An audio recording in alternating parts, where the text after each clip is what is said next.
Happening now. We want to welcome our viewers from across the United States and around the world. This is the EdTech Situation Room. Good morning, good day, good evening. This is EdTech Situation Room, episode number 379 on August 12th, 2026. My name is Jason Neiffer. I am the Executive Director of Montana Digital Academy, which is the state virtual school located on the beautiful University of Montana campus, located in fabulous and unfortunately very smoky Western Montana. But hey, we're not here to talk about the smoke or the chewy air outside. I'm here to talk with my good friend and thought partner and colleague, Dr. Wes Fryer. Good evening, Dr. Fryer. How are you tonight, kind sir?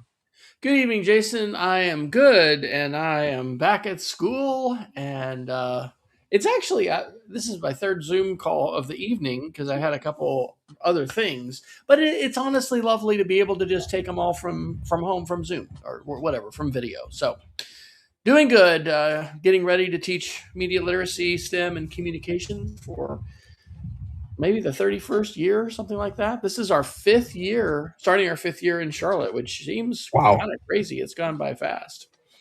So, Well, happy new school year to you. In fact, I always loved the first day of school. To be honest, it was my favorite day teaching to kind of get it started, right? But we're not here to talk about first day of school. We're talk about the other 364 days of educational technology news. And Dr. Fryer, what is this podcast all about? And I think this is the first time in a long time we've actually had 2 weeks in a row. So yeah, absolutely. Hey, it's about greeting Peggy George down in Arizona live. So we're going to talk about the technology news. I will give you full disclosure that I, again, did ask Claude to help find articles, but I also curated my own from my Flipboard. But we have been, as always, reading a bunch of tech articles. We're going to talk about them, and we're probably going to rant. That's probably what we're going to do. So no, not us, Dr. Fryer. I can't imagine that that's going to be part of our strategy this evening. Now, your background is suddenly in focus, but you are, sir, out of focus. So what is up? Are you doing the continuity camera with the iPhone, or is this a new setup? I am not. It's my traditional setup, and I'm not entirely sure what's happening, but apparently I have my blur on. So I guess we're just going to have to deal with blurry Jason tonight, which is kind of weird. That's okay. That's all right. Yes, so we have curated links. We have them at edtechsr.com/links. We will drop the Google Doc into the chat as usual. And we have, of course, a lot of AI, which Claude didn't just give us an AI category. It said AI for teachers and education, privacy and cybersecurity, big tech, social media, media literacy, and well, actually, I think maybe I did media literacy, and then our Geeks of the Week. And then there's the bleed over again. It's so weird. Oh, we're up to 10 live viewers. I'm also going to put in under cybersecurity the most mind-blowing podcast I think I've seen related to that. So we will definitely talk a little bit of cybersecurity. So I've been choosing the places to start. Jason, would you like to select the choice, or you want me to go ahead? Oh, Dr. Fryer, it'd be my pleasure. And I think let's talk big tech and social media, because there's a lot of interesting things going on there, including the Meta trial has heated up. Absolutely. So I don't like, of course I don't like paywalls. But we've got a Washington Post article about this New Mexico court order.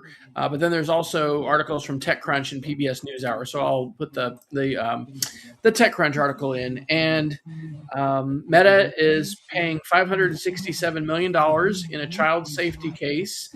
And this case holds them liable for social media harms and addiction. This increases the total fine the company's paying in this case to almost $1 billion, to $942 million.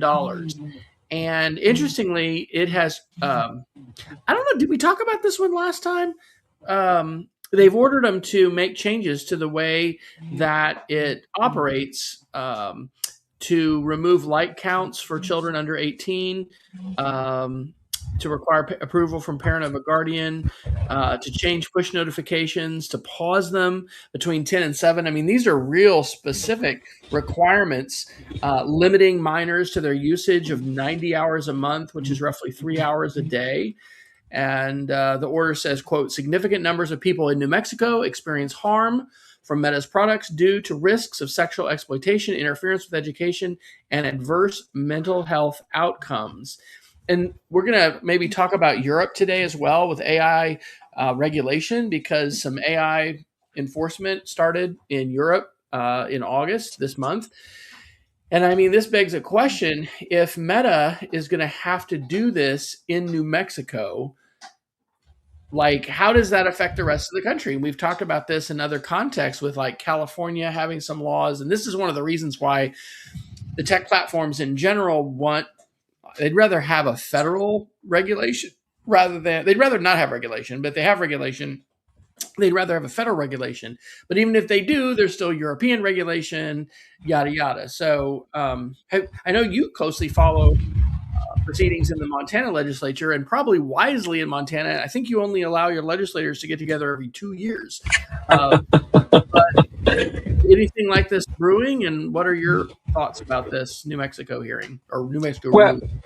yeah, I want to comment on the state versus federal for just a second, and then jump into the New Mexico piece. Like I bought that argument 10 years ago, right? That we'd rather have one federal regulation than 50 state regulations because technology transcends borders, that the internet transcends borders, social networking transcends borders, but the federal government can't get it done. So I do think that if these platforms were serious, and I'll specifically call out Meta here, they have massive lobbying arms, right? Certainly, they could have had something passed Congress by now, and you can't blame the current Congress for it because these problems have been obvious and internally known about for going on well more than a decade. And so to complain now about state regulation, I think is in poor form for big tech.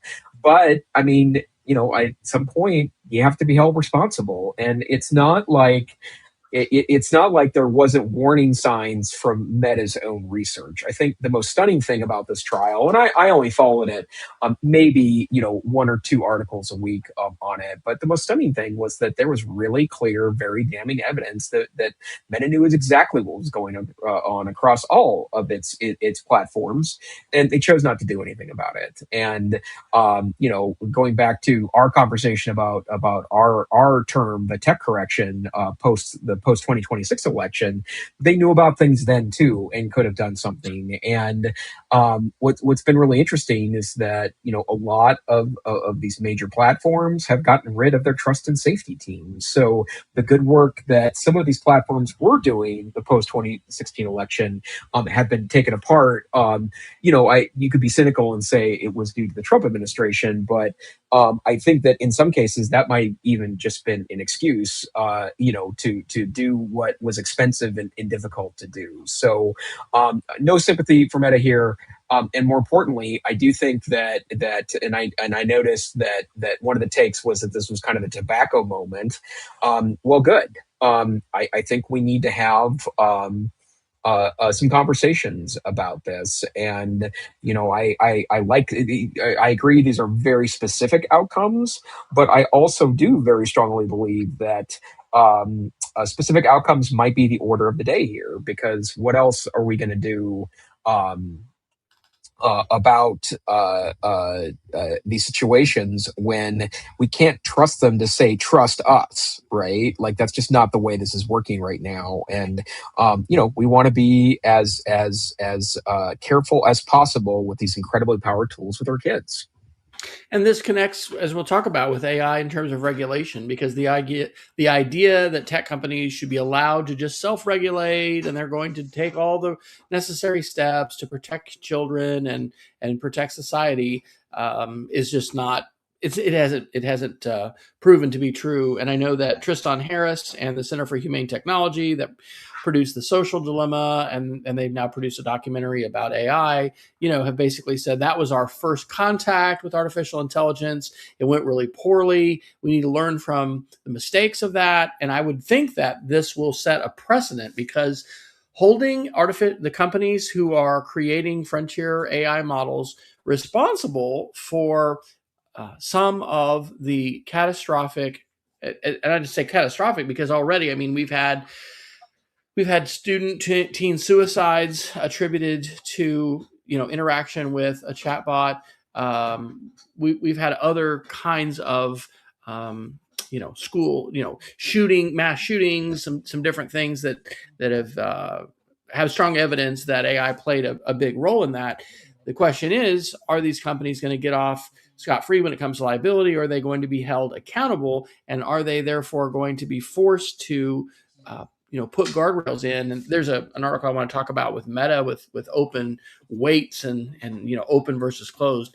This article from TechCrunch closes by saying there's a bunch of other lawsuits in the country on this, and one of them is a joint lawsuit filed by 33 states, and it was consolidated in Oakland, California. That one's pending. Other states like Tennessee have brought their own cases. So it really is a flood of litigation, and it's happening at the same time we have, I think, an unprecedented pushback by parents and by a lot of folks against screen time and against technology generally. So it really is an interesting moment in technology. I think it's also a time to advocate for good pedagogy, good teaching, Yeah. and the good use of instructional tools and digital curriculum, because digital curriculum, and I know you're in a pretty important spot to be able to talk about that and distance learning. I mean, there's incredibly positive ways and constructive ways that these tools have been used and can be used, but we're in the midst of a real pushback and tech correction. It's not only against tech companies, it's against the devices themselves. So I think that we'll watch and see what happens with this on appeal. But if this is indeed a big tobacco moment for tech companies with social media, that's a really big deal. Yeah, it is, and we'll talk about AI a little bit later, but some of the articles are talking about the anticipated value of the marketplace for AI and education tools, and within 10 years, it's likely to be $20 billion, right? And that's huge, but we can't throw that money into a rabbit hole, right? And that's what I fear right now. And I will say that we work with some really good, smart vendors in this space through my day job. But we also have talked to a lot of people looking for money grabs. That's been very obvious in some of the work that we're doing. And although I think that efficacy and data showing the tools work is a somewhat difficult standard to meet, especially when you're experimenting with fast evolving tools. But we need to demand that in the long term from any educational strategy. And so I really want to continue to be really thoughtful about how we approach this. And I'm probably going to stick around, I think, in education a little longer than my retirement plans had suggested, in part because I want to do my part to do this round right. I just feel like we made so many mistakes 30 years ago with the internet that we can do something different here. Yeah, absolutely. Peggy is asking for links to tonight's session, so I'm going to go ahead and put those into the chat.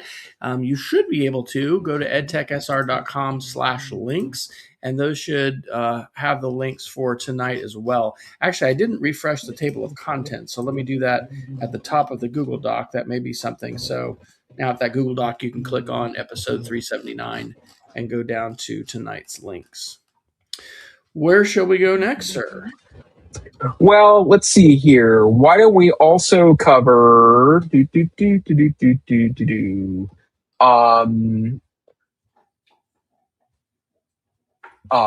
it's the same article. Actually, this one's interesting to me. Talk a little bit about the FCC broadcasting TV limit, because that's been an issue for almost 30 years now.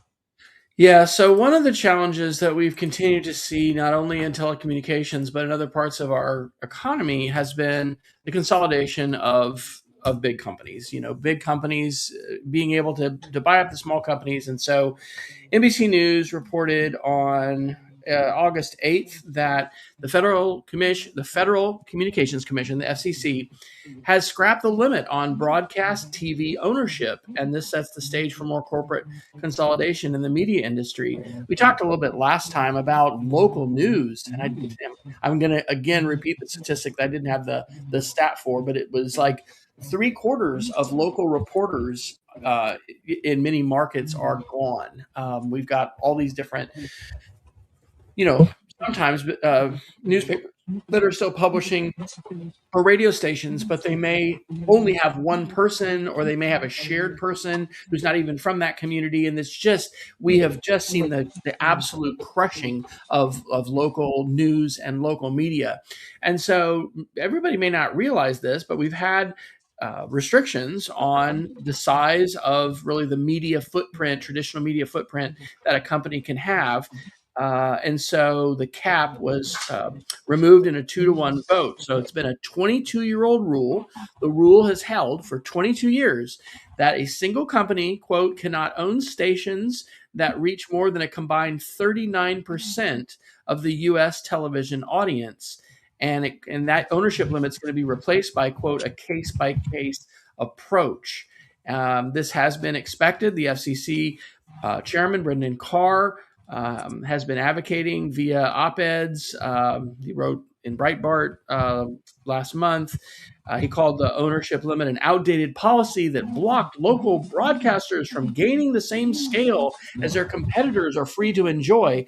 But this isn't a decision that appears to me to benefit, small local organizations. It's going to really benefit the big fish, as we see. And so this was in place since 2004.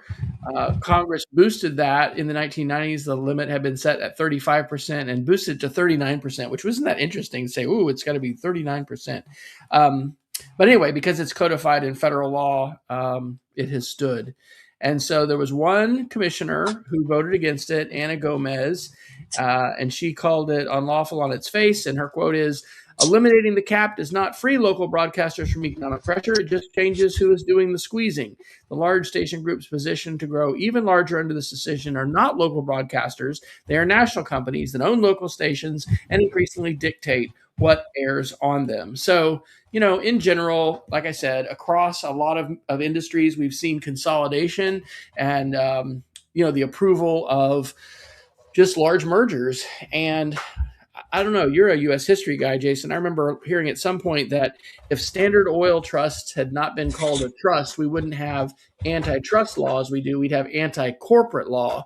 But really, the whole thing about antitrust law was saying you shouldn't allow companies to get so big. And we have a long history in the United States of really being concerned about a consolidation of power, having checks and balances, all of these kinds of things. And so I think that we need, as educators, to not only help our students become media literate consumers, but also literate creators of content.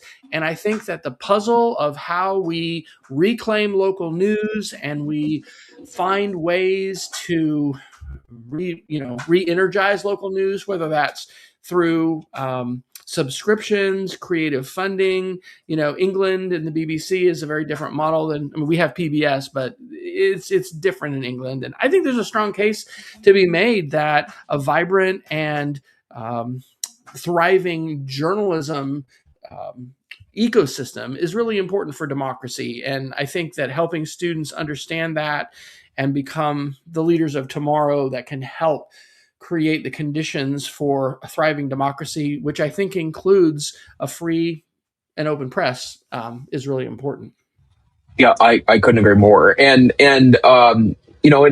this is, when they talk about this rule being, decades old, it is decades old. And we didn't really come to terms with the issues that it brought up 25 years ago when we were putting some of these more recent rules into place. And I think we've seen what a lot of the critics were warning: mass consolidation.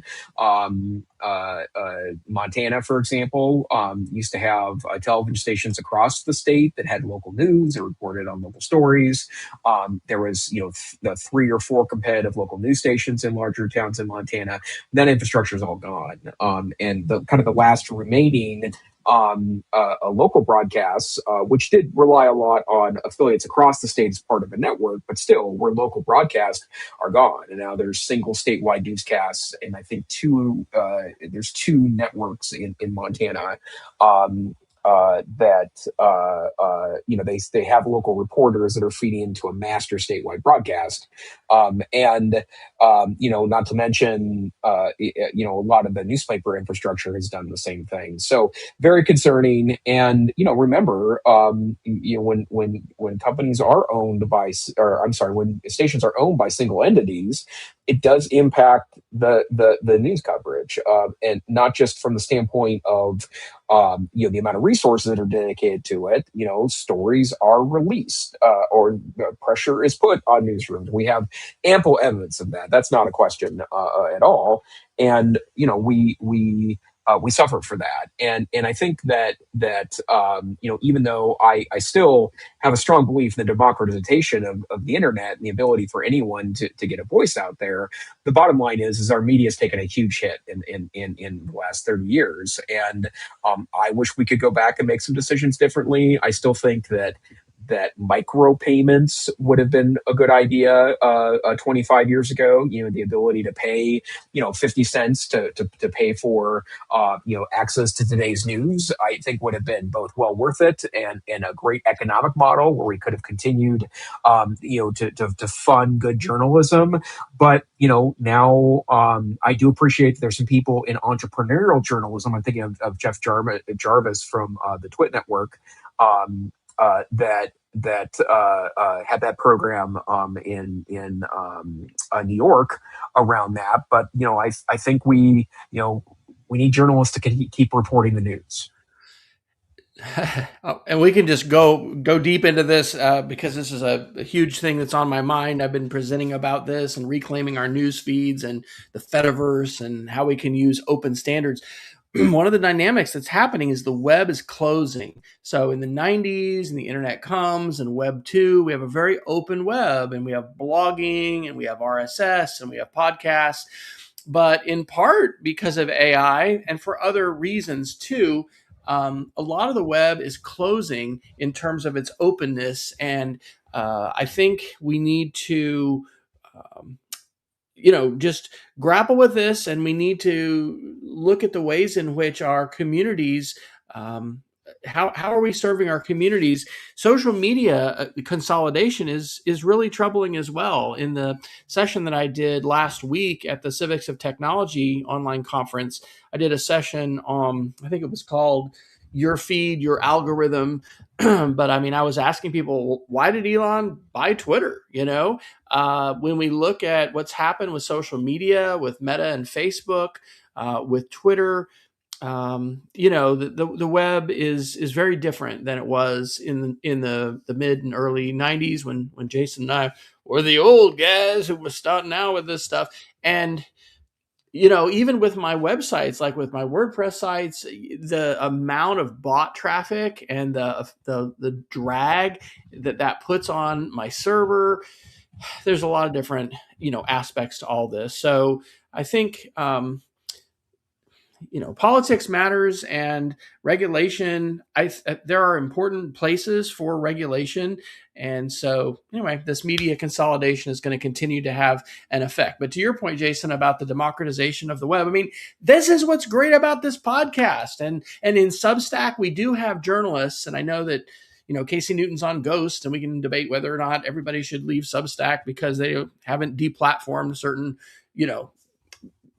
extremists, but there are journalists who are finding a way to be able to source their work. We have 404 Media, we've got a variety of different groups, but I think this is all really important. And I'm teaching broadcast media this year for the first time with middle school. I'm real excited about that. And I am interested in exploring ways that my students are going to be able to focus on local news and possibly be able to have a wider audience and impact a wider, group of folks, perhaps through some of their media creation and their writing, because I think that's the possibility exists for our student journalists and our student writers to be able to do that. That's not going to solve our local news crisis, but I think there's a role there, and I'm excited to network and interact with more teachers who are doing that. Do you all teach a broadcast media class for the Digital Academy?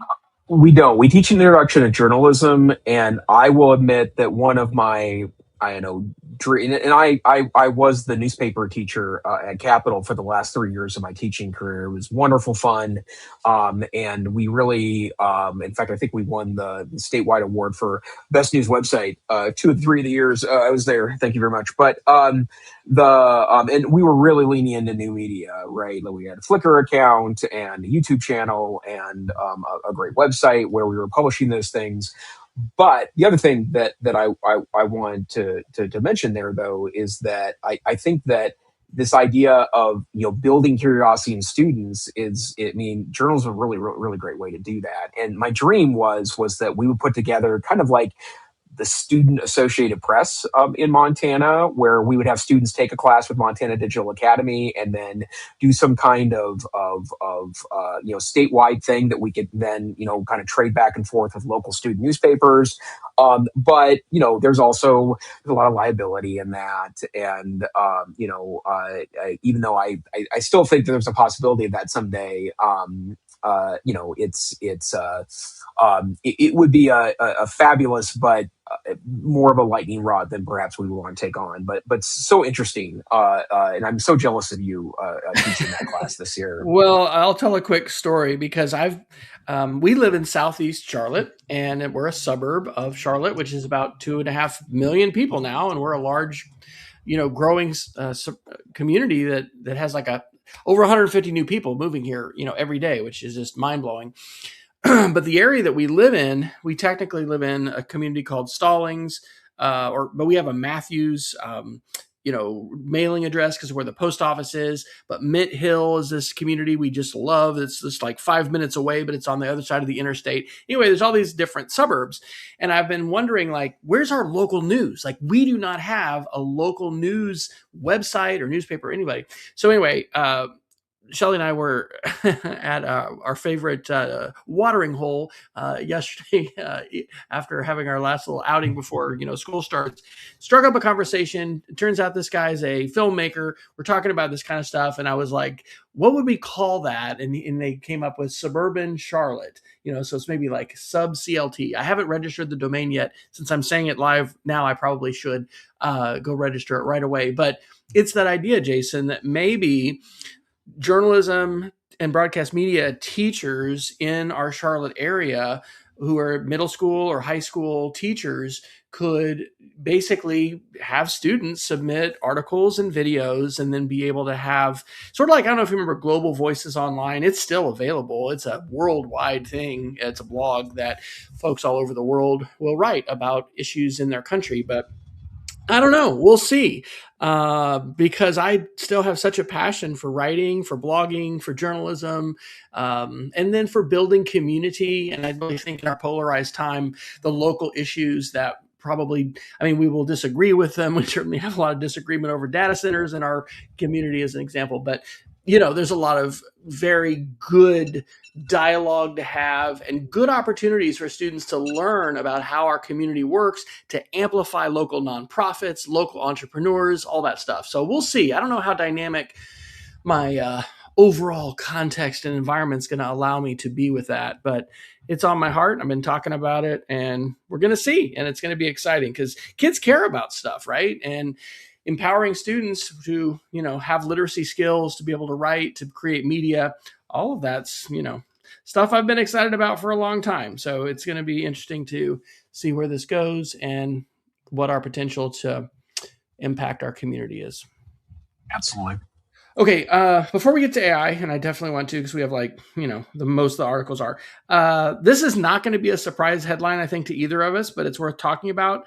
This is under the media literacy headline. It's from The Conversation on August 10th.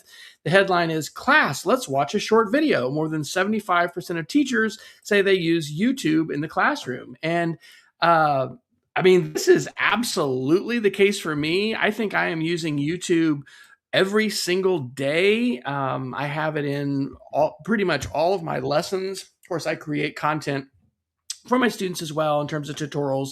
And YouTube is usually where I put it because it's so easy for them to access and it's optimized and yada, yada, yada. So this was a research study, 393 preschool and K-12 teachers in the U.S., and the findings were published in Educational Researcher, a journal, in June of 2026. Teachers who say they use YouTube as an instructional tool for a considerable amount of classroom time alongside other teaching tools, and it talks about what a percentage it is, and vetting them and stuff. It's really important, I would say, to just always watch your videos and to use clips, not to just play long videos. This talks a little bit about screen time, but it references channels like Khan Academy and Crash Course. I think it's really important also to block ads. I'm still using uBlock Origin. You have to use uBlock Origin Lite in the latest version of Chrome. I use the Vivaldi browser as well on my own laptop. I don't know if I can use it on my school laptop actually, because we're a Chrome environment where Safari is actually blocked.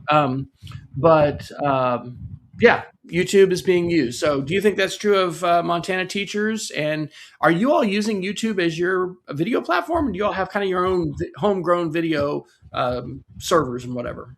We have a third party site we pay for, and the bottom line is YouTube is still quite blocked in a lot of districts across the state for student users, right? And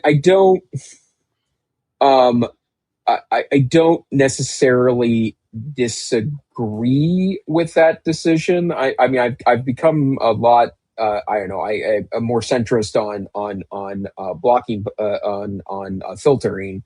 I'm not fully for it, but it just goes back to good instructional design, right? I think that's the part that I think this all comes back to, that YouTube can become a hole to lose time and brain cells to, just like regular old television can as well, right? Like I see that as a kind of a similar phenomenon, but I also want to be very clear that I think that there's an extraordinary archive of video available. And I think about my very first years of teaching, when, by the way, my DVD collection was considered quite a stunning one at that time. And obviously we've moved well past that to streaming now. Actually, the department I taught in had a very impressive Betamax collection. Yeah, so and I mean, like, good stuff too, right? But what I would also say, though, is that shorter videos are a better way to show video in a classroom, right? Like, the kind of stereotype of um, uh, um, the stereotype of the teacher showing a movie for 2 weeks in class. It does happen. I mean, let's be honest about it, but that's not very good pedagogy, right? Like a short clip from a Ken Burns film, or I used to show part of the Zapruder film as part of my um, um, American history class, right? Like that's I think that's a good piece. And in fact, like, I see videos all the time on YouTube where, especially great historical content, that's like, this would have been an amazing thing to show as part of classroom, right? And a discussion, or fodder for conversations, or as a primary source to draw things from. Even I think about I do my YouTube algorithm sends me a lot of, like, recorded 1981 television news and stuff, and I love that, because I do think showing a story too from that could really add a dimension to that conversation. Yeah, we've got a good chat going on talking about filtering. I really, really think that it's important for school IT departments to use filtering solutions that allow for differentiated filtering at a beginning, like different filtering for teachers and students. But even in terms of YouTube, not an on off for students. I don't know, because I'm not the IT director anymore, but we have had a system at school that allowed individual teachers to directly approve YouTube videos for students because, there's clearly, just like there is online, generally stuff that is not appropriate for students and should be blocked at school. And so, anyway, that's a whole thing that IT professionals need to be aware of and school leaders need to be aware of, because if you're a principal or a superintendent, I think you need to be asking your IT department to filter the internet differently for teachers than for students. And then also to be able to have a little more granular control over the YouTube videos that you allow students to have, because I I think access to YouTube is really, really important. I'm thankful that I Yeah. teach in a school where I'm able to use that. I do put some video on Google Drive, and we don't have our students putting their videos on YouTube, right? They're putting them onto Drive, and then they're embedding them on their Google Sites, or they're putting a link in Canvas or whatever.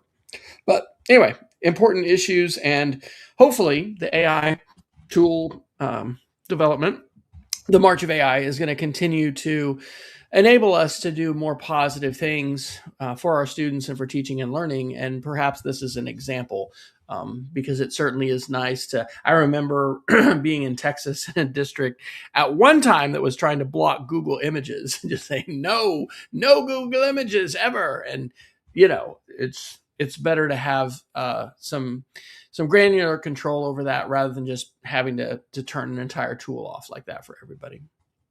Couldn't agree more. Okay, should we talk about some AI? We're more than halfway done. Sure. I don't know. Is there anything going on in AI? Yeah, I want to go to this article. Oh, I got to find my podcast about cybersecurity too.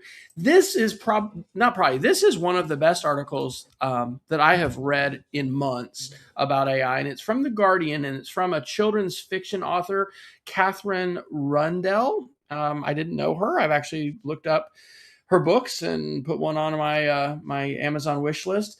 The title is "I Hate What AI is Doing to the Minds and Happiness of the Young." Catherine Rundell on The View from the Classroom. And there's a whole lot that she says in this article, but one of them is that reading is so important, and writing is as well, and that this isn't a time to give up. And again, it's not just a binary AI good, AI bad. But we as educators have been encouraging students to read and to write, to learn to think. And so the whole concern over cognitive offboarding, is that what it's called? Where basically Cognitive offloading. Thank you. Where, kids are just giving the assignment to the chatbot and then turning that in and not thinking. It is a real important concern.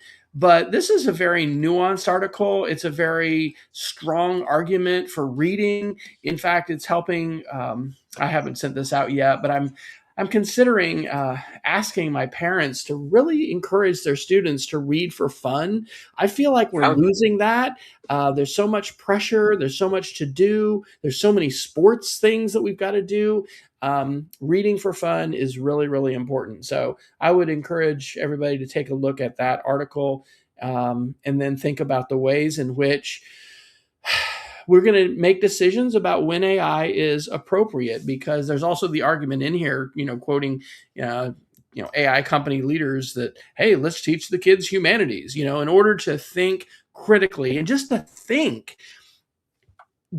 We have no evidence that just growing up with a chatbot is going to make you a very savvy critical thinker. No one has found that in any research at this point. And my, anecdotal evidence would point in the classroom that it's the opposite, right? If you're just letting students use AI to just do all of their work, their levels of thinking are going to be much less than they would otherwise. Yeah.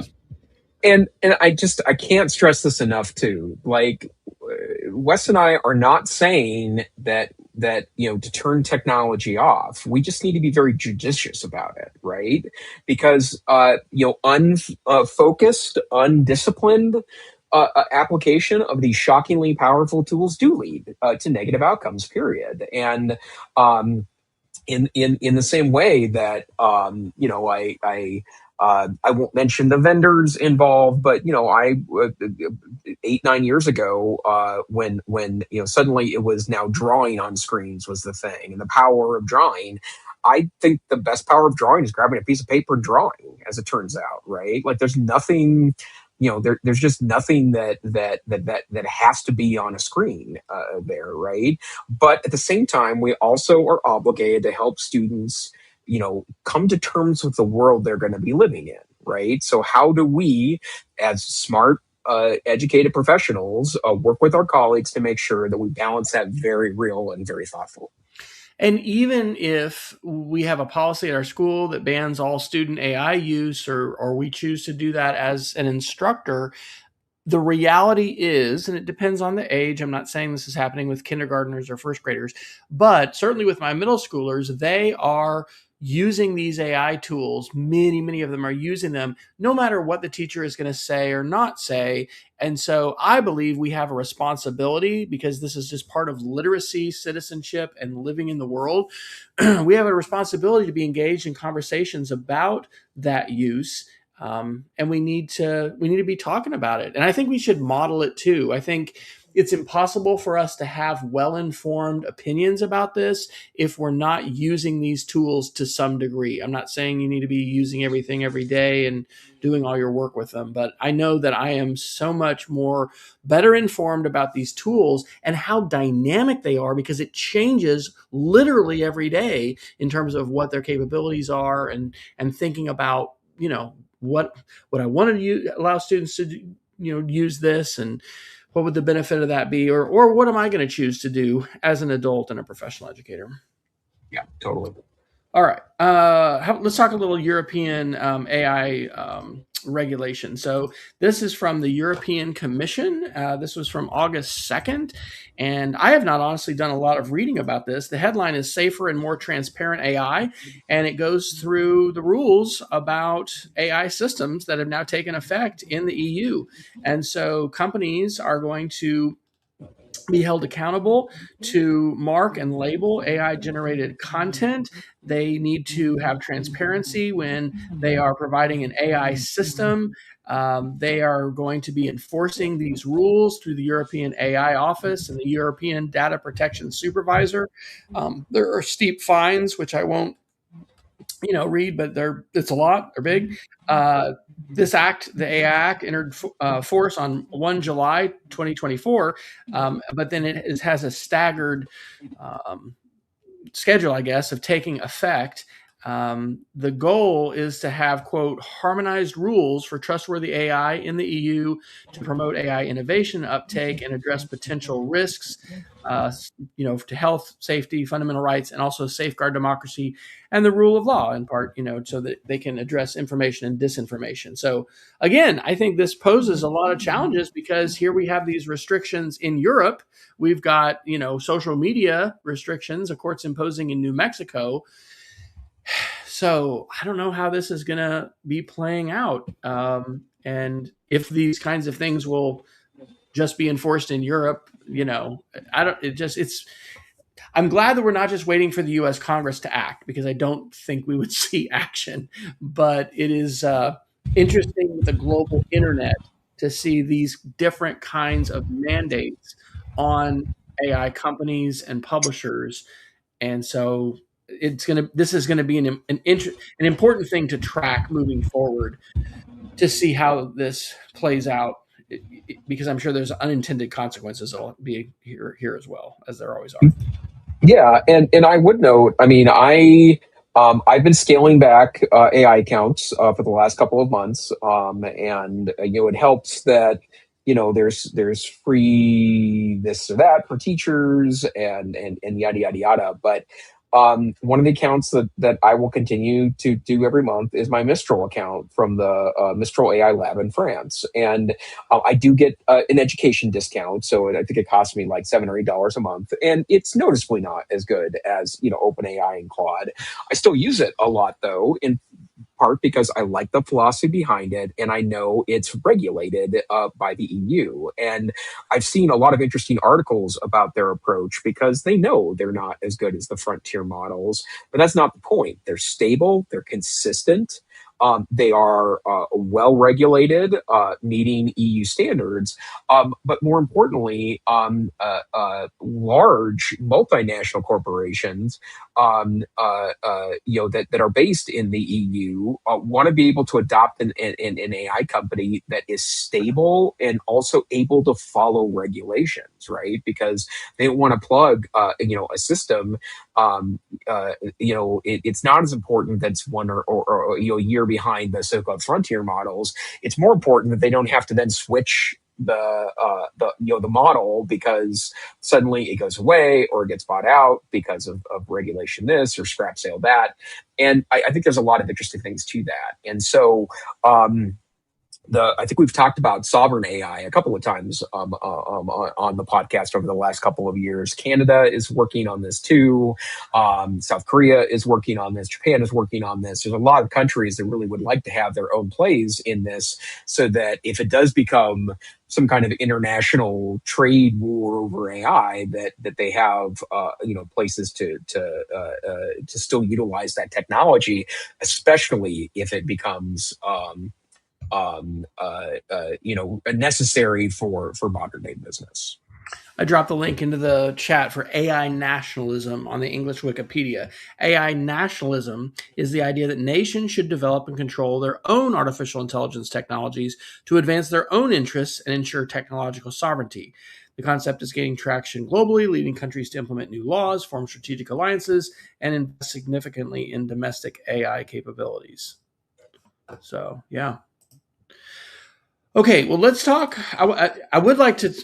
It would be good to talk about Mythos and like the hacks and all this stuff, because I talked to someone today who said that's just all, not blunder. Bluster. Marketing. It's all bluster. It wasn't Yeah. real. These aren't really doing anything. These just fill in a blank, and that's all garbage. Which I don't think that I agree with necessarily, but I want to go down to this article about Meta. This is from CNN Business 2 days ago on on August 10th.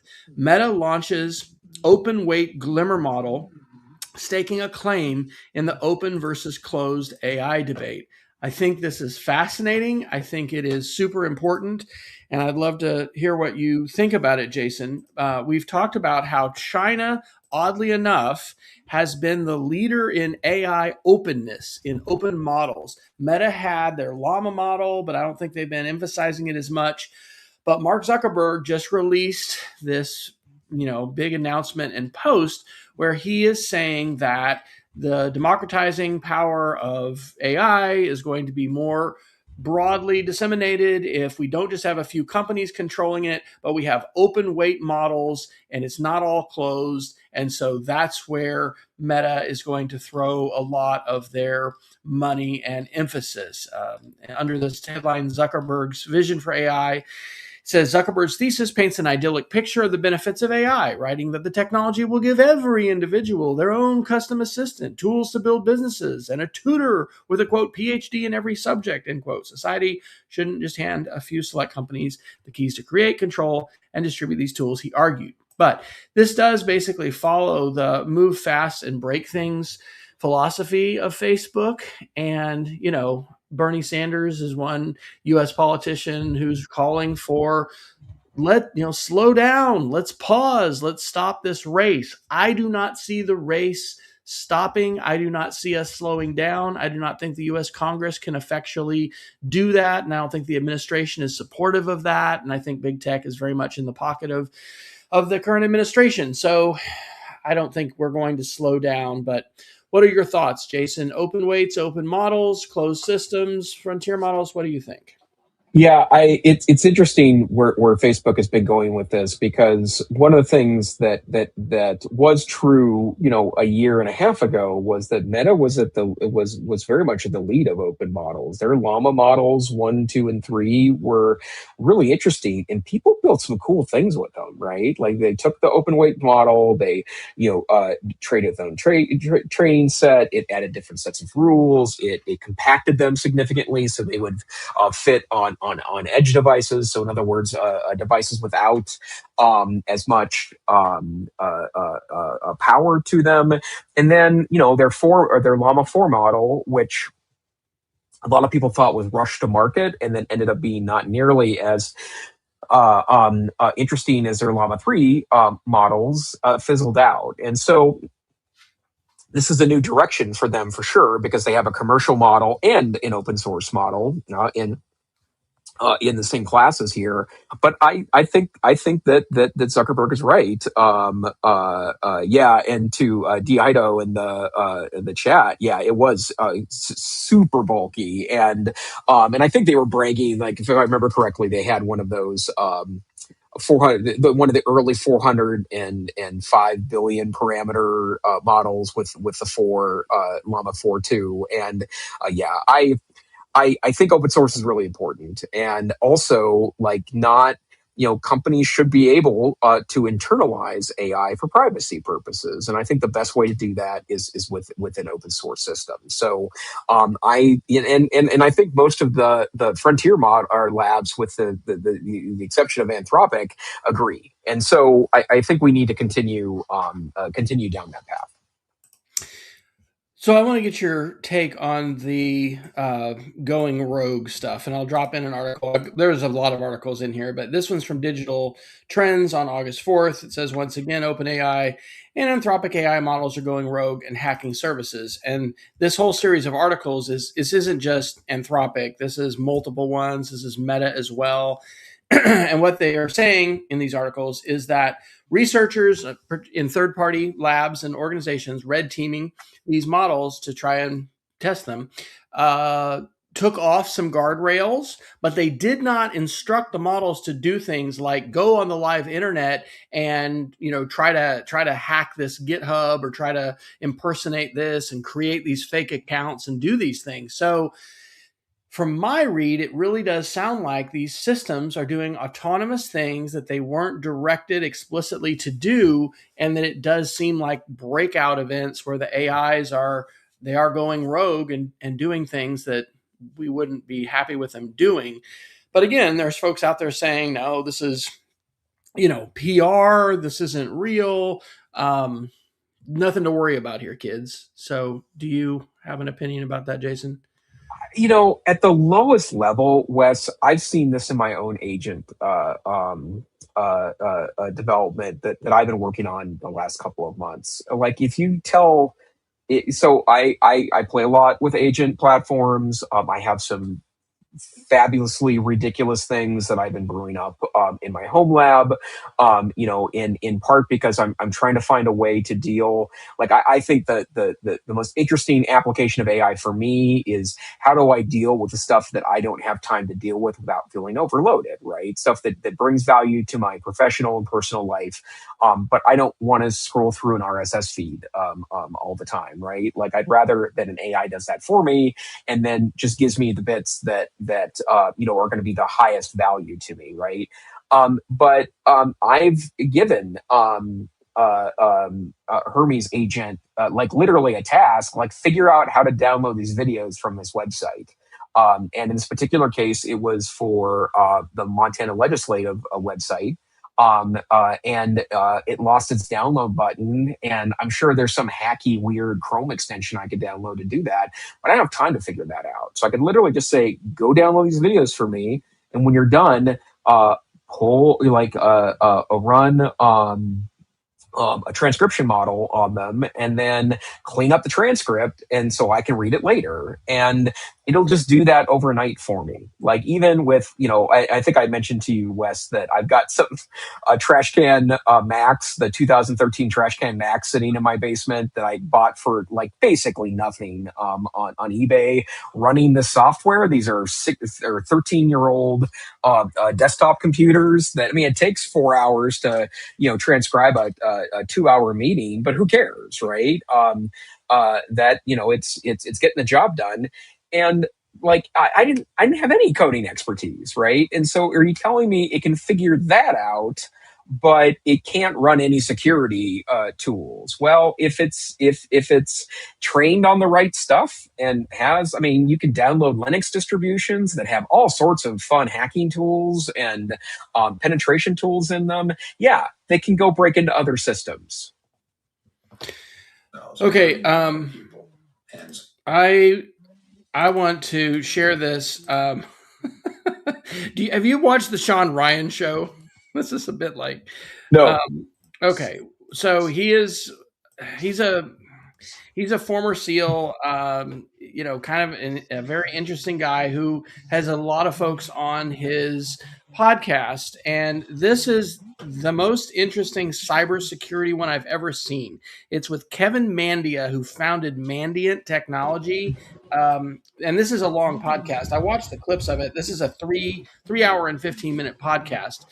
But this is Kevin Mandia, cybersecurity expert, hunting the world's most dangerous hackers. He graduated from college in '92, and so he's basically my age, which is interesting. And ended up Air Force, counter cyber at the very beginning of cyber in the Pentagon. But like his description of how quickly like cyber has just been taken over by AI. He says that we are in a dangerous time where he feels like eventually defenses for everybody are going to get better because these tools are going to elevate the bug hunting or whatever and being able to identify vulnerabilities. But right now, so much is so vulnerable. And you can go down different YouTube rabbit holes for sure, and you can certainly look at all kinds of doomsday stuff. But I would highly recommend this podcast to people. And Mandiant was bought by Google, and he started a new company, I think, back in September. And just the power of AI coding and the power of using an AI assistant to help you. If people have not experienced this, I just don't think they probably have an adequate comprehension of it. Because as I'm talking to people about this, and especially folks that are saying, well, the AIs, they just fill in the blank.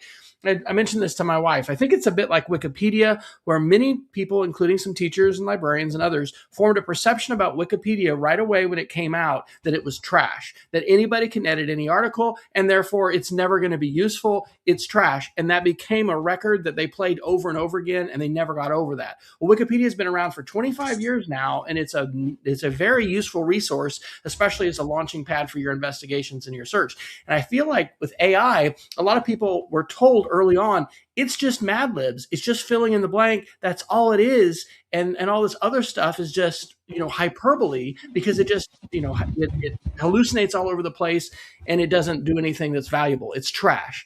And I can tell you, as someone who is spending hours and hours vibe coding, it's freaking unbelievable what we're able to do with these AI assistants with code. And so anyway, that podcast goes into it. And anyway, it's I'm excited to be living right now in this time, because I'm able to do so much more than I could without these AI tools. Yeah, and I think that I see this within my purview in regards to the stuff I can get to during my day and stuff I can. AI is starting to get to the tipping point where it really is focusing on the stuff that is bothersome to not do, but wouldn't get done in a timely way without some assistance there. And so for that, I really think that that's the biggest impact that it could have, especially in the teaching and education world. I want to do one more quick article, and then I think we probably better Geek of the Week it. I don't know if you've heard about this. Headline, this is from the Northeast Times on August 1st by Maya Brooks. Headline, Yale AI cheating case hinged on a word file mix-up. And so this is a dispute between a Yale University MBA student. The university alleged that he used AI on a final exam. It became a 13-count federal lawsuit. They repeatedly asked for his Word document over and over again. One of the things that just came out is he said, I didn't use Word, I used Pages. And they said, oh, well, give us your Pages document. And he gave it up. But this is the part I felt was so powerful. I'm quoting the article. At a November 8th hearing, Ringgold, who's the defendant, maintained his innocence and argued that AI detection tools are unreliable. He submitted GPT-0 scans, which is an AI, cheating checkbot. GPT-0 scans of works by a Yale dean and a former university president that flagged selections, some published over 30 years ago, as having a 100% probability of being AI written, according to his lawsuit.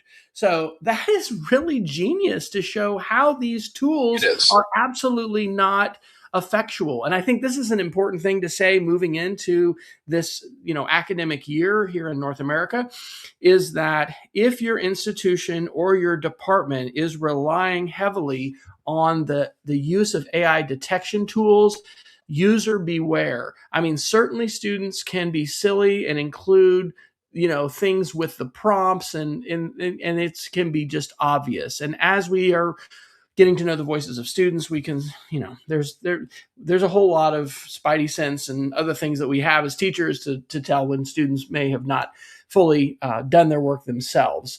But relying upon these tools to levy these accusations, and in some cases, these have real, major implications for graduating and, failing courses and things like that. And I'm afraid we're going to continue to see those kind of articles. So yeah, and I'll just mention, I posted on, there was I don't know if you can call it something on LinkedIn, a social media trend or a viral trend, but a lot of people were posting screenshots from various tracker tools with their pre-AI dissertations, and so I did the same thing. And one of the tools that was mentioned, and I can't remember what it was now, it did cost me a lot of money in relative to what I got to put just one chapter of my dissertation in there.